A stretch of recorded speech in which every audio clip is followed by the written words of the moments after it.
Selamat malam dan salam berjumpa kembali Bapak Ibu yang dikasihi Tuhan di dalam jam ibadah sektor atau pertanggungan sektor kita hari ini. Sebelumnya marilah kita berdoa. Kami bersyukur dan menaikkan pujian kami Tuhan atas semua rahmat Tuhan yang telah Engkau berikan sepanjang hari ini. Kami merasakan kebaikan Tuhan yang menyertai kami.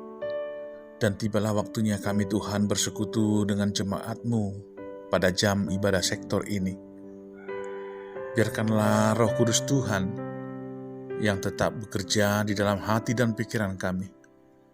Bersabdalah ya Tuhan, kami sudah siap mendengarkan firman-Mu. Di dalam nama Tuhan Yesus Kristus, kami berdoa dan mengucap syukur. Amin. Shalom saudara-saudara yang dikasihi Tuhan. Mari kita membuka Alkitab kita. Khotbah malam hari ini yang tertulis di dalam kitab Ester pasal 9 ayat 15 sampai dengan ayat 19. Saya akan membacakannya untuk kita semua. Inilah firman Tuhan. Jadi berkumpullah orang Yahudi yang di Susan pada hari yang ke-14 bulan Adar. Juga dan dibunuhnyalah di Susan 300 orang. Tetapi kepada barang rampasan tidaklah mereka mengulurkan tangan. Orang Yahudi yang lain yang ada di dalam daerah kerajaan berkumpul dan mempertahankan nyawanya, serta mendapat keamanan terhadap musuhnya. Mereka membunuh 75.000 orang di antara pembenci-pembenci mereka. Tetapi kepada barang rampasan, tidaklah mereka mengulurkan tangan. Hal itu terjadi pada hari yang ke-13 dalam bulan Adar. Pada hari yang ke-14 berhentilah mereka, dan hari itu dijadikan mereka hari perjamuan dan sukacita. Akan tetapi orang Yahudi yang di Susan berkumpul, baik pada hari yang ke-13, baik pada hari yang ke-14 dalam bulan itu. Lalu berhentilah mereka pada hari yang ke-15, dan hari itu dijadikan mereka hari perjamuan dan sukacita. Oleh sebab itu, orang Yahudi yang di pedusunan, yakni yang diam di perkampungan, merayakan hari yang ke-14 bulan Adar itu sebagai hari sukacita dan hari perjamuan, dan sebagai hari gembira untuk antar mengantar makanan. Sampai sedemikian pembacaan firman Tuhan. Saudara-saudara yang dikasihi Tuhan Yesus Kristus, salah satu tujuan kitab Ester ditulis ini adalah untuk menjelaskan latar belakang perayaan Purim yang diadakan oleh umat Yahudi. Hari raya Purim ini diselenggarakan untuk mengingat karya Tuhan yang sekali lagi membebaskan umatnya dari tangan jahat musuh mereka yang hendak membinasakan mereka.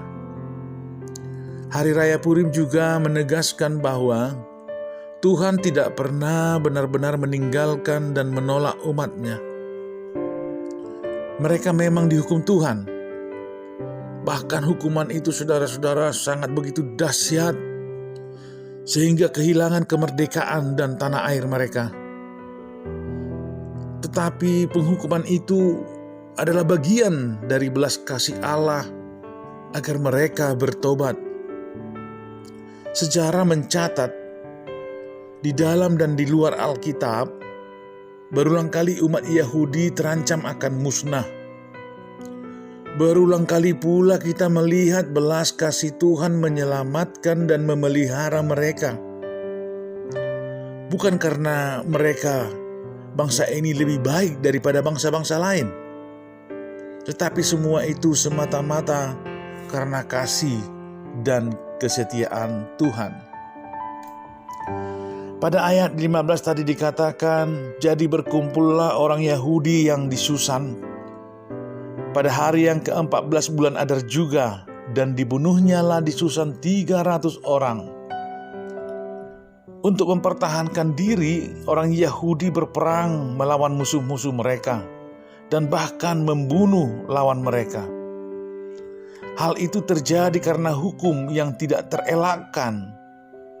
Kelihatannya tindakan orang Yahudi ini merupakan suatu tindakan yang mengerikan. Namun kalau dilihat dari sisi Allah, maka itu adalah merupakan penghukuman dari Allah terhadap musuh-musuh Allah lewat orang Yahudi. Sebagaimana di dalam Alkitab, Tuhan juga dulu membunuh anak-anak sulung Mesir. Kita bisa baca nanti di Keluaran 13. Kemudian pada masa pemerintahan Ahasiweros, ia membunuh orang-orang Amalek. Jadi musuh-musuhnya Tuhan pakai melalui tangan orang Yahudi.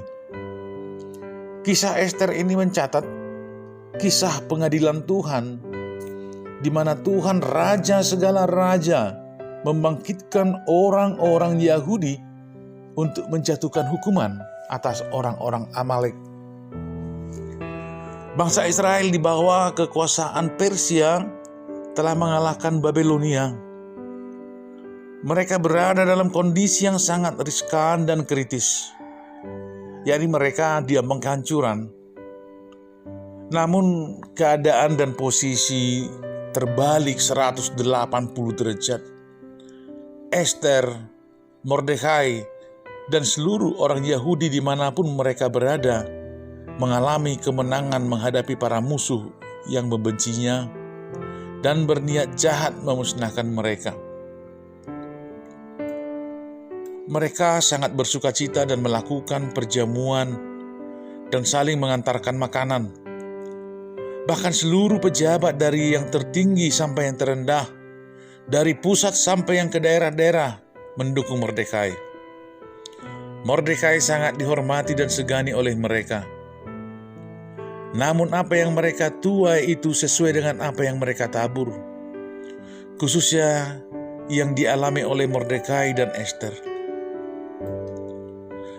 Mereka menabur dengan air mata, dan mereka bersatu padu menghadapi masalah.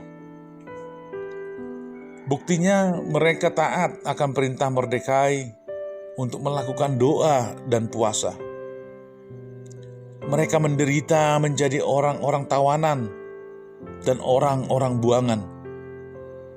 Tetapi akhirnya mereka menuai sukacita dan sorak-sorai. Hari-hari kemenangan selalu dinanti-nantikan setiap orang. Mungkinkah kita, Bapak Ibu, saat ini mengalami kekalahan? Apakah selalu kita akan mengalami kekalahan dalam hidup kita? Tentu saja tidak. Ada masanya di mana kita akan melihat hari kemenangan bagi orang-orang benar. Setiap hari kita mengeluh akan buruknya nasib kita. Sepertinya setiap hari kita dilanda oleh kesialan yang tiada hentinya. Apakah kita hanya merundingi nasib ini saja? Apakah tidak ada hari kemenangan itu? Alkitab kita berisi kisah-kisah menakjubkan dan tokoh-tokoh yang mengalami kemenangan dan kekalahan. Paulus berkata di dalam Roma 8 ayat 37, tetapi dalam semuanya itu kita lebih daripada orang-orang yang menang oleh Dia yang telah mengasihi kita. Alkitab juga menyatakan bahwa mereka akan berperang melawan anak domba, tetapi anak domba akan mengalahkan mereka, karena Ia adalah Tuhan di atas segala Tuhan dan Raja di atas segala raja. Mereka bersama-sama dengan Dia juga akan menang, yaitu mereka yang terpanggil, yang telah dipilih, dan yang setia. marilah kita memandang diri kita sebagai orang yang menang. Jangan membentuk diri kita menjadi orang yang kalah. Jangan mengeluh terus dan merenung nasib kita yang buruk. Ada saatnya saudaraku di mana fajar merekah dan akan menerangi jalan kemenangan kita. Ingatlah bahwa kita seharusnya bernasib sama dengan orang yang menang. Membela diri berbeda dengan balas dendam. Kalau balas dendam akan melakukan lebih dari apa yang seharusnya dilakukan. Jadi jangan pernah melangkah melebihi apa yang Tuhan tentukan bagi kita. Karena hal itu akan menjadi masalah dalam hidup kita kelak. Dan jangan pernah menganggap remeh pengadilan Tuhan. Kiranya kesadaran akan keadilan dan penghakiman Allah mendorong kita untuk senantiasa mawas diri dan hidup di dalam firman Allah.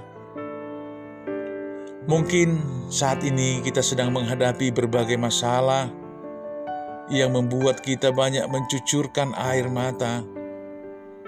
Kita sedang menghadapi tekanan-tekanan baik dari keluarga, tekanan dan masalah dari rekan-rekan kerja kita, atau juga bahkan dari rekan-rekan sepelayanan. Mengalami fitnah dan dipergunjingkan, bahkan diperlakukan tidak adil, dan ada juga mengalami aniaya karena Injil. Kita belajar dari Mordekai dan Ester. Mereka orang-orang yang tegar dan sabar.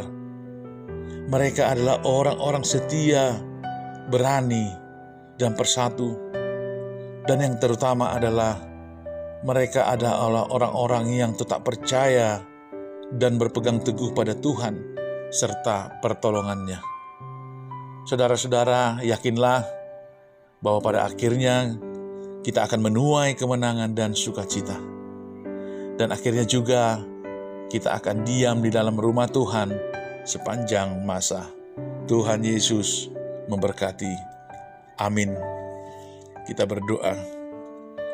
Terima kasih Tuhan atas sapaan firman-Mu kepada kami malam ini. Kami ingin Tuhan agar kami selalu orang yang hidup berkemenangan. Orang yang hidup berkemenangan Tuhan tidak akan pernah takut menghadapi permasalahan-permasalahan hidupnya. Bahkan sering kami dari jemaat-Mu Tuhan mengeluarkan air mata menghadapi hidup ini. Sungguh banyak tekanan-tekanan yang boleh hadir dalam kehidupan kami, Bapa. Kami belajar dari keteguhan, kesabaran, keberanian, rasa setia dan tetap percaya yang dilakukan oleh Mordekai dan Ester. Mereka adalah orang-orang yang berpegang teguh pada Tuhan serta yakin bahwa pertolongan-Mu akan tiba pada waktunya. Berkati kami Bapa, berkati semua jemaat-Mu.